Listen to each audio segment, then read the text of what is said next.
Well, hello once again. Yes, this is me, Leonard Wells, broadcasting as usual from HASLINGDEN, 30 miles due north of Manchester, or 50 kilometres, in the UK, on Saturday the 26th of November 2011. This is Europe. My dream is a United States of Europe. My dream is for all of us to use the euro. Why? With all the difficulties which we read about in the newspapers and on the media? Do we believe the newspapers? Well, if you read the Daily Telegraph today, it's full of articles about doom and gloom in Europe and how we should escape and get out of the European Union.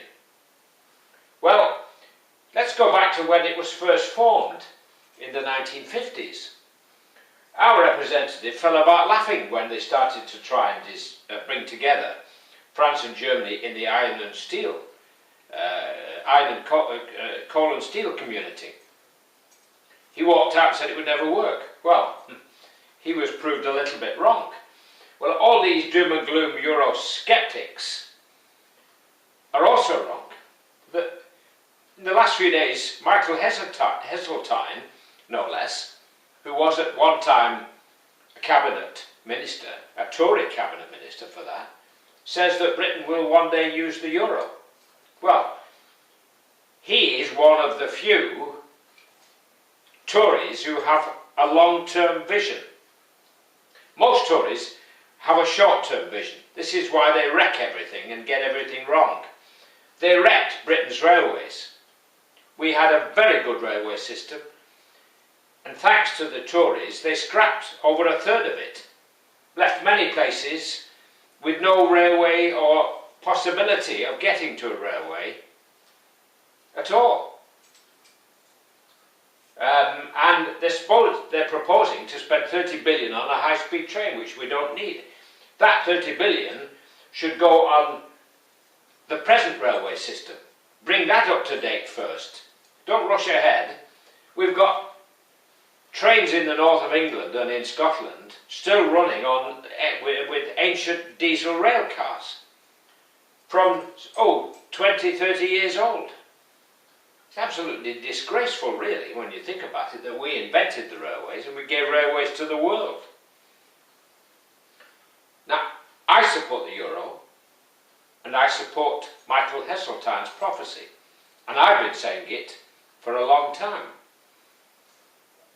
that until we have a united Europe, as there is a United States of America, if we have a United States of Europe with our own president and the equivalent of the White House somewhere, doesn't have to be in a fixed place.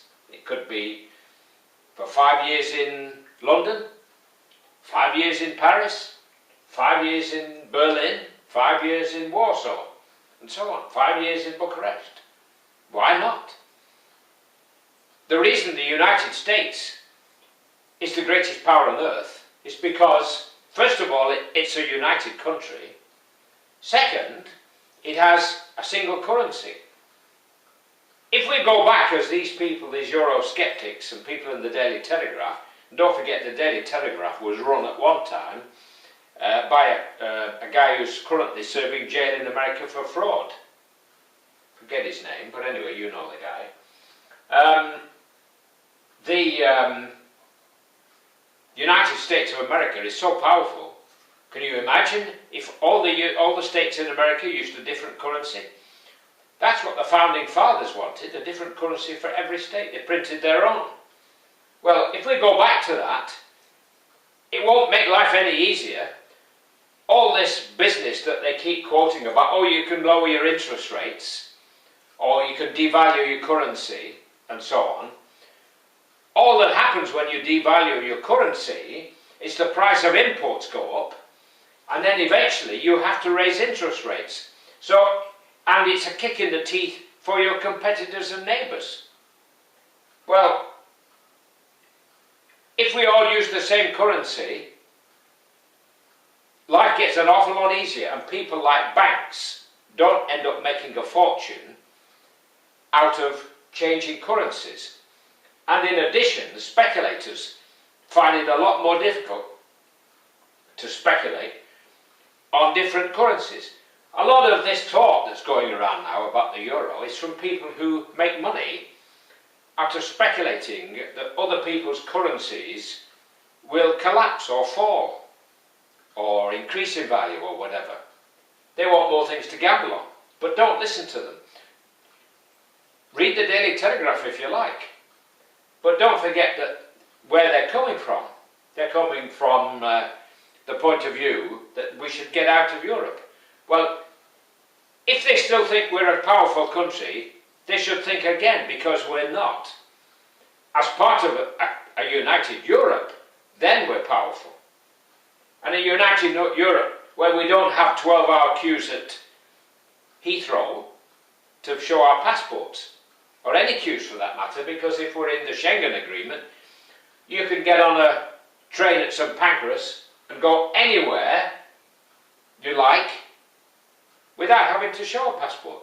Keep one in your pocket if you like. You're supposed to carry one if you're travelling, but you don't have to show it. This is the wonder of it. You don't have to change currencies and all that palaver and baloney. Well, I've waffled on a bit. It's Sunday tomorrow, so I will be back again tomorrow. You've noticed I'm growing a long beard. Well, this is for my girlfriend's sake. She lives in Bucharest, in Romania, capital of Romania, and she likes beards.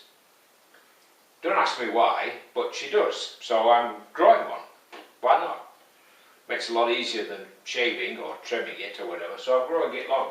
So maybe in 3 or 4 months I might look like Moses, or in the film 10 Commandments. So I'm going to close now. I'll say cheerio. Don't be gloomy about things going on in Europe. It's a hell of a sight better than going to war. God bless, cheerio, take care, and bye for now.